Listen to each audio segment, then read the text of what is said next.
Добър ден на всички наши зрители. Днес сме с госпожа Цвета Нанилова. Тя е изпълнителен директор на българо-австрийската консултантска компания, експерт с дългогодишен опит в реновацията на многофамилни жилищни сгради, както и нейната компания е член на консорциума Share-Renov.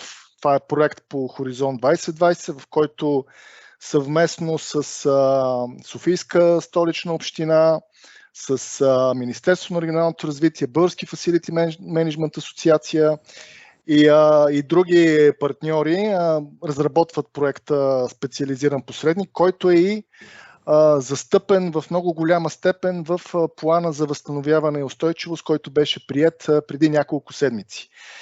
Цвета, сърдечно ти благодаря, че прие поканата да участваш в нашето предаване. Винаги си оказвала подкрепа за каузата, за енергийната ефективност в България, за реновацията на многофамилни жилищни сгради. Винаги си споделяла своя опит, който си натрупала през годините, и сме благодарни от проекта в Енергодом, че отново прие поканата да проведем едно интервю по тази тема. Цвета, първото, за което исках да те попитаме, плана за възстановяване и устойчивост беше приет преди няколко седмици, беше публикуван на страниците на Министерски съвет, вече стана общо достъпен за всички ни. И там виждаме, че в много голяма степен е засегнал проекта Share-Renov и специализирания посредник в стратегията за реновация на многофамилния жилищен сграден фонд. Би ли казала няколко думи за това какво цели проекта, докъде сте стигнали, какво може да очакваме в близко време? Този проект беше замислен преди 3 години, във времето, когато се очакваше, че след Националната програма за обновяване на многофамилни жилищни сгради, следващите вече инициативи ще бъдат в режим на съфинансиране. И това е обяснимо при наличието на 54 000 сгради в България, които се нуждаят от обновяване за енергийна ефективност, или така е заложено в дългосрочната стратегия за обновяване на сградния фонд. С 100% финансиране с публични ресурси, очевидно ще ни трябват десетки години, за да се придвижим напред. Още повече, че само по нискоамбициозните планове и ангажименти на България, които са също залегнали в дългосрочната стратегия, до 2030 година трябва да бъдат обновени поне 16 000 еднофамилни сгради и поне 12 000 многофамилни сгради. С темповете, с които се придвижваме, до сега така или иначе има в България обновени 2000 сгради с ресурса по плана за възстановяване и устойчивост, който е в размер на 1 100 милиона, и при 100% финансиране могат да бъдат обновени не повече от 1500 сгради. Ясно е, че не е това начина, не е това,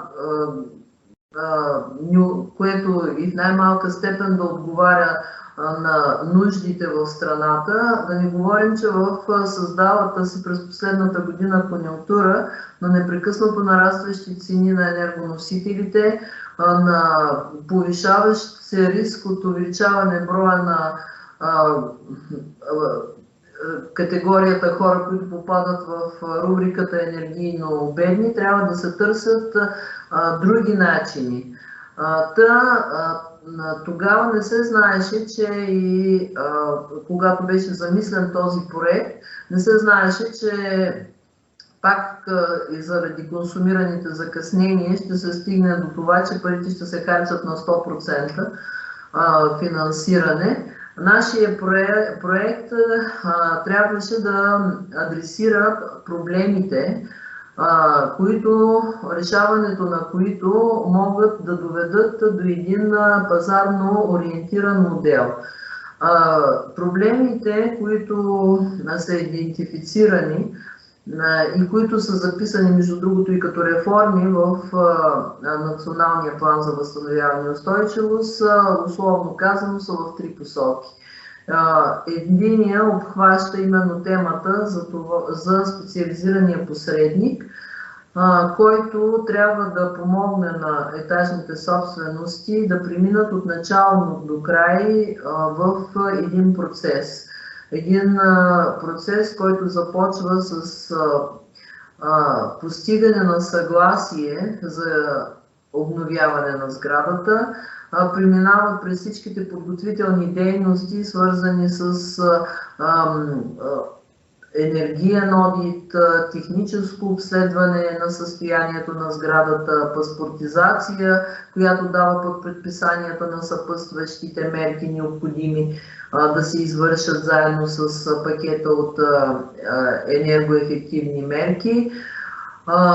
След това търсене на финансиране и преминаване през този процес. Между другото, това не сме го измислили ние. Ние, за съжаление, в България продължаваме да откриваме топлата вода. Това е модела, който се следва във всички държави, които са и сравними с нашите условия в Централна Европа, в Балтийските републики. Не случайно в нашия проект, пропусна да го кажа, ще допълня, освен българските партньори от българска страна, имаме и двама чуждестранни партньори от Естония и от Унгария. Трите посоки, в които нашия проект е съсредоточен, е от една страна създаване на предпоставките именно за подкрепа, т.е. за работа на този специализиран посредник. Условно наречен специализиран посредник, но с идеята, че това е обслужване на едно гише, т.е. тези, които подхванат работа с етажната собственост, да могат да ги доведат до успешен край, включително и с измерване на резултатите от енергийно ефективното обновяване. Втория кръг от проблематика е свързана с достъпа до финансиране. В нашия модел, копирайки опита на, както казах, на Естония, Унгария и въобще на опита, който се е наложил в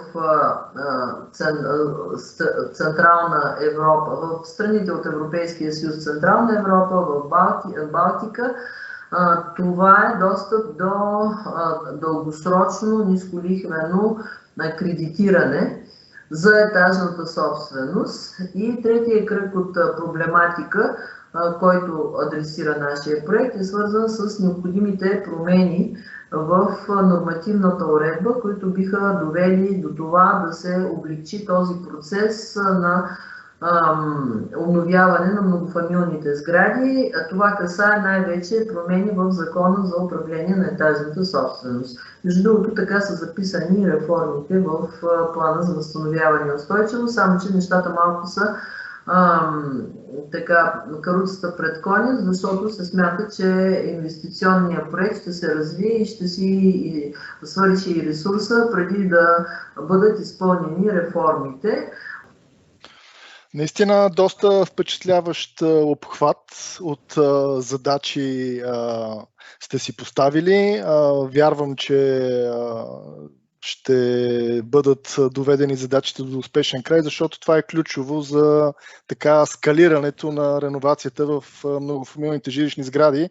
Абсолютно съм съгласен, че за съжаление една огромна сума пари по плана за възстановяване и устойчивост, която ще бъде предоставена под формата на 100% субсидии, ще задуши зараждането на пазарните модели за още няколко години в България, но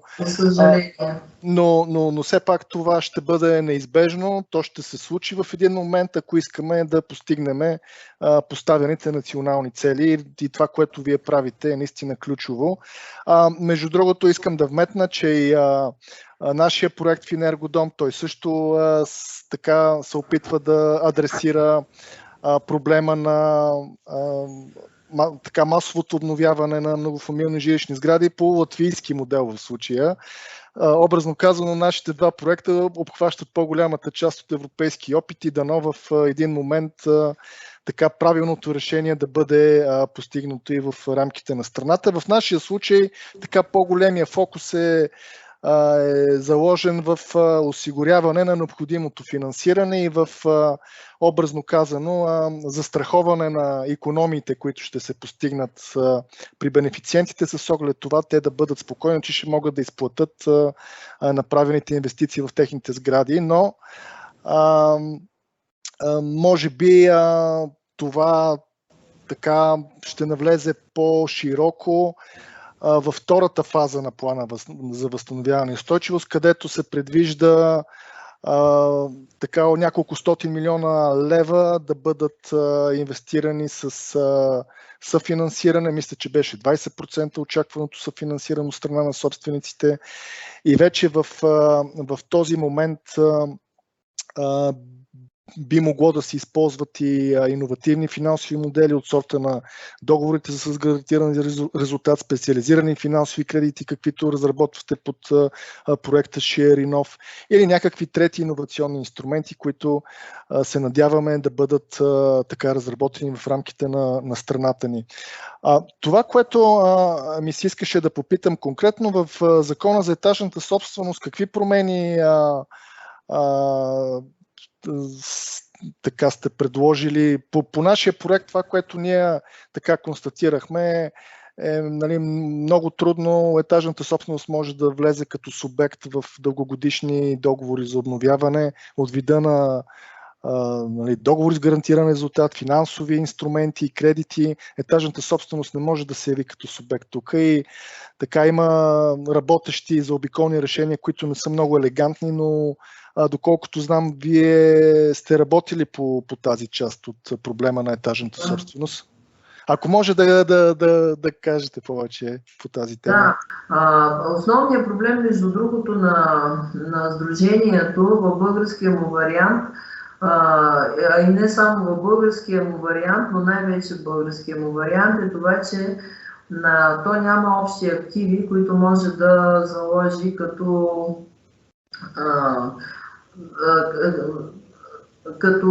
колатерал, избягаме думата на български, като обезпечение, на евентуален кредит.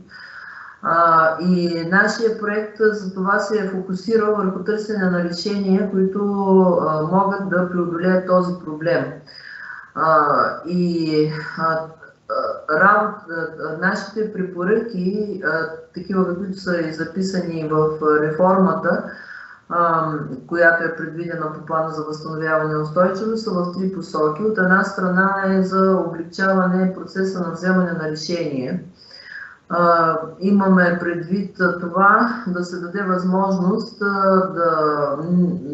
решенията на първо място да не се вземат присъствено, както е сега, единствено във форма на присъствено участие, а да се търсят и съвременните форми за комуникация, защото съгласете се пък, че то и сега не работи по този начин на закона, дори заради това, ако щете, че в една етажна собственост с 20, 30 или 50 собственика трудно се организират общи събрания, най-малкото поради липса на логистика.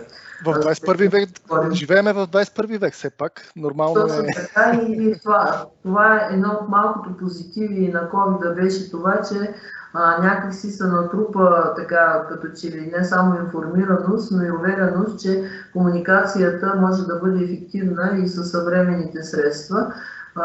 Така че това е едната от промените, които със сигурност ми се струва, че най-лесно ще бъде възприета като промяна в закона. Това, което обаче е същественото и надяваме се да няма в него много съпротива при приемането им, да се повиши отговорността на собствениците към поддръжката на първо място и управлението на сградния фонд, защото в момента закона допуска доста така свободно тълкуване на участието на собствениците в поддръжката и управлението, доколкото разрешава, ако не ползваш жилището си, да не участваш нито в поддръжката, нито в обновяването. Ние това, което сме предложили и в работната група, в която участвам и аз, така като че ли успяхме да се обединим около предложението на първо място да се разделят таксите, които се събират за управление и за поддръжка, както и да въведеме, така, да изпишем определение за това какво се разбира под управление и какво се разбира под поддръжка. Това е изключително важно за процеса за обновяване на сградите, защото за хората трябва да бъде ясно, че управлението на етажната собственост има необходимите реквизити, те трябва да се изпълняват, а когато говорим пък за обновяване на сградата, още повече, защото обновяването, както знаем, изисква вече компетентности, юридически, технически, икономически, всякакви, и очевидно това не може да бъде извършвано нито между 8 и 9 часа вечерта от някой волнонаемен в сградата. Още сигурно ще има и такива, които ще могат да се справят, но на първо място искаме да насърчим разбирането, че за управление на етажната собственост се плаща, защото в бъдещия модел за обновяване във всички случаи услуги ще бъдат платими на, условно казано, специализирания посредник или тези услуги, които ще трябва да се предоставят на принципа на едно гише и ще трябва да бъде именно професионалната помощ за етажната собственост, която да ги преведе през този сложен процес. Другото съществено, или поне в реформата на ЗУЕС се счита за съществено, даване на възможност на етажната собственост да си открива банкова сметка, което между другото е нещо много очевидно, но по-настоящем в ЗУЕС е записано, че може етажната собственост да има сметка на физическо лице, само за фонд ремонт и обновяване, което е крайно недостатъчно. Част от нашия модел, който копира в тази му част европейските модели, за обезпечение да служи именно текущия оборот, условно казано, на етажната собственост, т.е. сметката, където те си държат парите за поддръжка и ремонт, за управление и поддръжка, текущите разходи, плюс някаква сума, която ще бъде също и може да идва от фонд ремонт и обновяване, или въобще тази сума, откъдето първо дава на банковите институции някаква представа за доколко те са надежни платци, кой си плаща, кой не си плаща, нали? И от друга страна да се акумулират някакви средства, които да служат за обезпечение на кредита. Тук се замислям, че при условие, че има такива сметки, съответно банките ще могат да следят някаква история, да проверят и вече да се натрупа един по-добър кредитен рейтинг за някои етажни собствености. Това е практиката в Европа, която и ние ще се опитаме да тръгнем да създаваме в България. Така, усмихвам се от време на време във връзка с промените в ЗУЕС. Въпросът е, ще има ли санкции? Ако, примерно, знаеме, че има безхаберници, които, за съжаление, така трудно могат да бъдат въвлечени в едно обновяване, в така едно отговорно поведение към общите части и така, традиционно в страната ни това е момент, който куца с налагането на санкции, въпреки че в повечето случаи законово те присъстват, в много случаи те и като размери са в така доста сериозно ниво, но дали предвиждате някакви такива механизми за санкциониране работещи или това все още е далеч по отношение на менталитета, който е тук.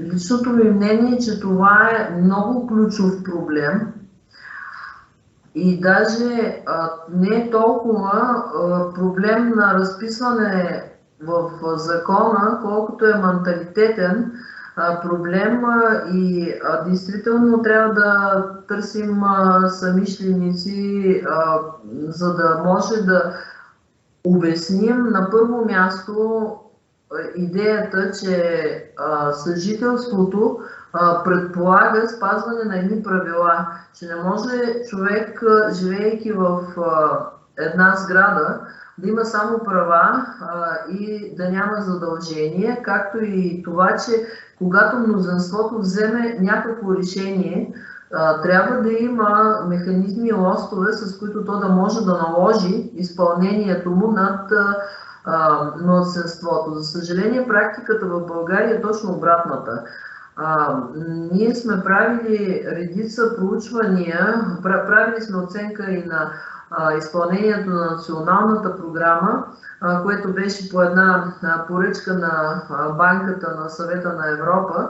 Споменавам го това, понеже е тяхно изискване да се споменават, тъй като възложител на тази задача, но ние проучвахме в рамките на тази оценка и нагласите на хората, след като вече са минали през този процес. И се оказва, че една от основните трудности, заради която те не са успели да стигнат на първия етап до кандидатстване или пък техни съседи не са успели да стигнат до кандидатстване, е това, че във всяка сграда има по един, двама, трима минимум собственици, които не е защото не могат, а просто защото не искат. В лоши отношения с съседите си или са от рубриката всеки сам си преценя. Това е изключително потискащо, защото се оказва, че дори в работната група по промените в ЗУЕС има членове на комисията, които поддържат тезата, че трябва да има 100% съгласие. 100% съгласие никога не може да бъде постигнато. Абсолютно. Второ, по препоръките на Европейската комисия и включително и към България, кворума да се свари на 50+1. При нас е заложен 67% и той трудно се постига. Между другото,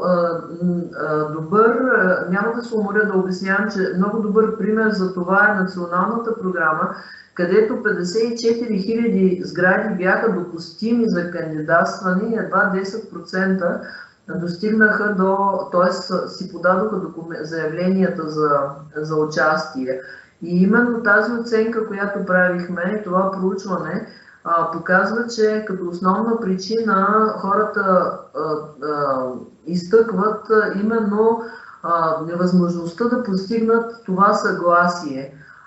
И аз винаги съм се питала, ако при 100% грантова помощ не можеш да постигнеш съгласие, какво по дяволите без извинение трябва да направи за тебе държавата, общината или който и да е, за да може да получи твоето съгласие. Не случайно започнах с това, че това е един менталитетен проблем, който не знам как е преодолим. Иначе в практически план не сме стигнали още до санкциите и предложения. Вероятно, може би ще се предвиди нещо повече от това, което е действащия закон в момента. Но аз, честно казвам, съм скептична, при все, че аз вярвам, че когато има морков, и то не е морков, цяла ферма от моркови сигурно да ти предлагат финансиране от 100% или 80% или 50%, както е в нашия модел, защото нашия модел е разработен за 50% грантова помощ и 50% съфинансиране, но вижда се, че дори мнозинството да постигне съгласие за участие или за кандидатстване, винаги във всяка сграда има по един, двама или трима, които не са съгласни, и това е определено проблем който аз така съм скептична, че в обозримо бъдеще или с мерките само в закона ще бъде преодоляно. Но хайде, за да завърша все пак по-оптимистично, аз вярвам, че ако един такъв процес има предпоставките да тръгне на по-пазарно ориентиран модел, където държавата дава една част като безвъзмездна финансова помощ, а пък собствениците също заплащат.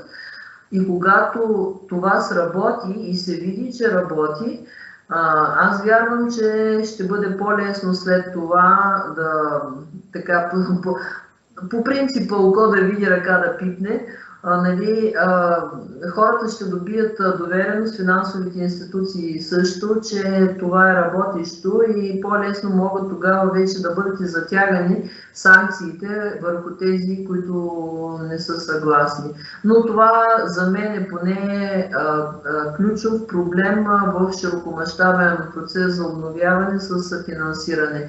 И нямам предвид хората, които не могат, защото за тях ще се намерят решения. Дали чрез предоставяне от страна на държавата на допълнителна целева помощ от рубриката енергийна бедност, дали чрез въвличането на фирма по ЕСКО модел. Сигурно практически решения ще се намерят, но не е в така възможностите на етажната собственост да реши проблема с тези, които са просто съпротива заради самата съпротива. Да, аз и от тази гледна точка мисля, че работата на специализирания посредник е ключова в този процес, защото именно това са хората, които, или въобще това са дейностите, които трябва да дадат достатъчно количество информация на собствениците, защото те да се чувстват уверени и да предприемат следващата стъпка. За мнозинството. Да. Може да работи, извинявай, че да прекъсвам, но специализираният посредник или каквато и да е квалифицирана помощ може да помогне и нашата работа на терен показва, че действително когато им се обясни на хората, когато експертно и когато те така видят и интереса си, но и видят насреща наистина компетентност и видят, че си honest broker и искаш да им помогнеш, може да се постигне съгласие в мнозинството. Но не случайно казах това, но как мнозинството после да наложи волята си над младсинството, това е нещо, което законодателно трябва да бъде решено и действително държавата да се погрижи за това да помогне, защото хората нямат тази възможност. Аз ако мога тук и да надграда върху това, което казваш, има някои сфери от живота, където личният контакт е ключов и незаменим. Едната сфера е, примерно, човек, когато говори с доктора си, това трябва да има личен контакт и също когато говори за дома си, то е също толкова, разбира се, пак е много свидно и ценно за всеки един българин, така че тук личният контакт, личната отговорност са незаменими фактори. И също се изгражда, да. И е въпросът, вие самата доста години сте били на този фронт и знаете това как се постига и колко е трудно и колко време отнема и въобще наистина е огромно количество работа. И ако мога тук да допълня за тази национална програма, която течеше, една част от хората така не искаха да участват поради проста причина, че не всеки има доверие в това, което прави държавата за него, имайки предвид лоши опити на фалити от близкото минало и с инфлации, с лошо управление и количеството хора, които така имат високо доверие в държавата не е чак толкова огромно, имайки предвид колко са се парили. От тази гледна точка, докато така българите не е в ръцете им това да решават, да управляват, да имат глас, някои трудно биха се навили. А националната програма на практика минава автоматично, в автоматичен режим, с минимум чуваемост на етажната собственост, с фирми, изпълнителки, за които редица скандали имаше в близкото минало. И по този начин лесно се руши доверие, което е ключово за за имота на българина, за жилището на българина. Така че нали, пазарните модели наистина ще биха отключили така един латентен брой бенефициенти, които биха проявили желание, ако нали, биха се поставили нещата на пазарен принцип, а не на автоматизиран държавен такъв. В допълнение с това, което исках да завършим нашата дискусия по-скоро, то се превръща в така дискусия, не толкова в чисто интервю. По отношение на електронните платформи, това, което и по нашия проект сме идентифицирали като добра възможност имаме онлайн платформа, която се казва Sunshine. В нея имат достъп и отделните собственици на апартаменти, банки, инвеститори, общини, специализирани посредници, и самите процеси са предефинирани, така че да водят в една посока, а не разнопосочно. Знаете, в този тип проекти доста хора доста стейкхолдери взимат участие и е много важно те да бъдат правилно подравнени в правилната посока, в една посока да гледат, и онлайн платформите обикновено спомагат това да се получава. Но в допълнение, това, което знам от предварителния ни разговор, е, че и вие в момента сте в активна комуникация с, може би, над 50 етажни собствености. Опитвате се да изградите така един пайплайн от проекти, които в последствие да получат финансиране през финансови инструменти, през други подходящи схеми, каквито се появят на пазара и са пазарно ориентирани. Тук въпросът е дали виждате също и място на договорите с гарантиран резултат, с Финергодом схемата. Дали мислите, че би имало възможност и тя да бъде допълнена като опция за етажните собственици, с които работите, от гледна точка на това, нали, винаги е добре за бенефициента да има по-широк избор, така че да може да вземе най-доброто решение, което вижда за себе си. Ще вземам повод от първата част на това, което казахте за електронната платформа. Смятам, че това е най-доброто, което като начин на комуникация, защото тя предлага прозрачност, предлага достъп до информация, събрана на едно място, нещо, което ако може да се получи на едно място, колкото се може повече информация, това е напълно в унисон с нашето виждане, че както трябва собствениците да могат да получат помощ, още по-добре, ако те могат тази помощ да я получат прозрачно. Мисълта ми е, за да могат те да разчитат на специализиран посредник,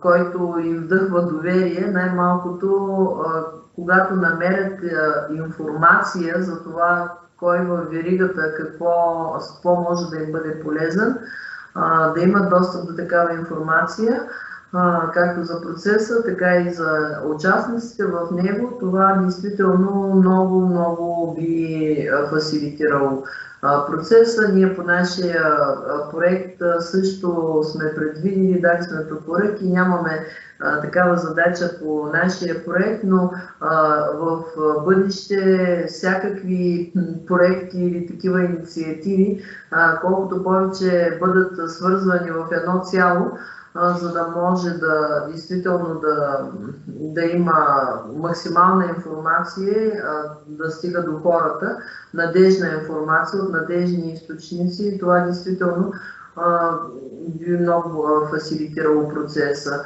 Сега в нашия модел по принцип така беше замислен и така сме го разработвали, ние вече сме почти към края, в вариант 50/50, при който етажната собственост поема отговорността за цялостното изпълнение, както е и по европейските правила, модел, който в България не съществува.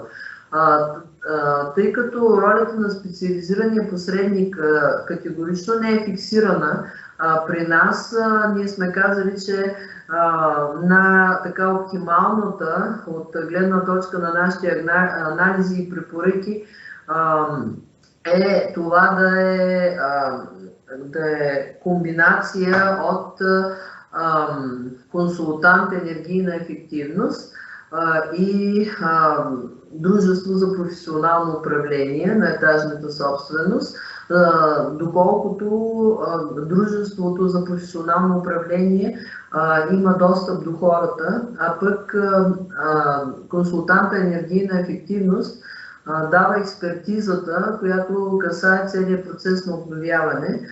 Така че ако фирма, която се занимава с договори с гарантиран резултат, влезе под една или друга форма в ролята на този субект специализиран посредник, това би било действително идеалният вариант, защото компетенциите на консултант енергийна ефективност са по-лимитирани от фирмата, която изпълнява и договори с гарантиран резултат, така че това би било действително, може би, идеалният вариант за ролята на специализирания посредник. Да, действително добре е да има така съвместимости между различните механизми, които се разработват на територията на страната, било то заедно или по-отделно, но така... Различни комбинации, разбира се. Да. Аз не случайно споменах, че ролята на специализирания посредник в нашия проект е много условна. Тя не е фиксирана в една определена фирма или личност. Тя действително в най-общия вид предполага специализирана помощ от начало до край, и тъй като фирмите, които предлагат услугата договор с гарантиран резултат, дето се казва, те самите могат да изпълняват цялата тази роля, но могат, разбира се, в комбинация с други компетентности да се включват или от самото начало до край, или на етапа само на финансиране.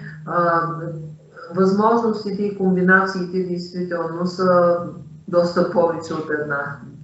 Принципно, поне това са мои наблюдения в България. ЕСКО компаниите нямат практика да работят с етажна собственост. И тук те много добре биха се допълнили с специализирани посредници, които имат такава компетенции, които знаят как се работи с етажната собственост, защото там има повече човешки фактори, повече време трябва да се отдели, има психологически моменти, нали, което поне това, което аз познавам като ЕСКО Пазар България, компаниите нямат такъв тип компетенции. От тази гледна точка, отчитайки, че и в Енергодом механизма включва ЕСКО механизъм, си мисля, че между двата проекта ще има много синергии след тяхното приключване. Живот и здраве. Добре, госпожо Нанева, мисля, че можем да продължим още много да говориме, но мисля, че за така първи...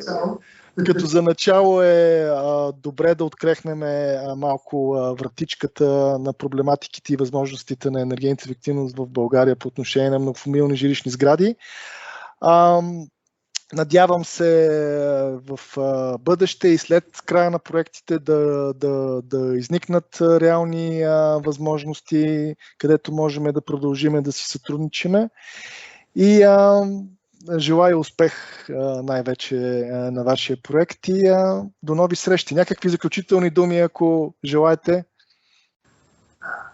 Аз от сърце желая същото, защото в България толкова ни липсва действително модел и то не е един модел, защото аз винаги съм страдала от това, че разбирането в България е One Program Fits All. Ние свършваме едната програма и някога започваме следващата и така. Трябва да има ветрило от програми, трябва да има различни възможности, защото нуждите на сградите са различни. Възможностите на собствениците в тях са различни и колкото повече възможности има такива, които работят в чужбина, и най-сетне и ние вместо да откриваме топлата вода, се възползваме от добрите практики и ги създаваме като възможност в България, действително толкова по-скоро ще стигнем до така желание широкомащабен обновителен процес. Добре. Прекрасни думи за завършек на дискусията ни. Всичко добро желая на нашите зрители и до нови срещи!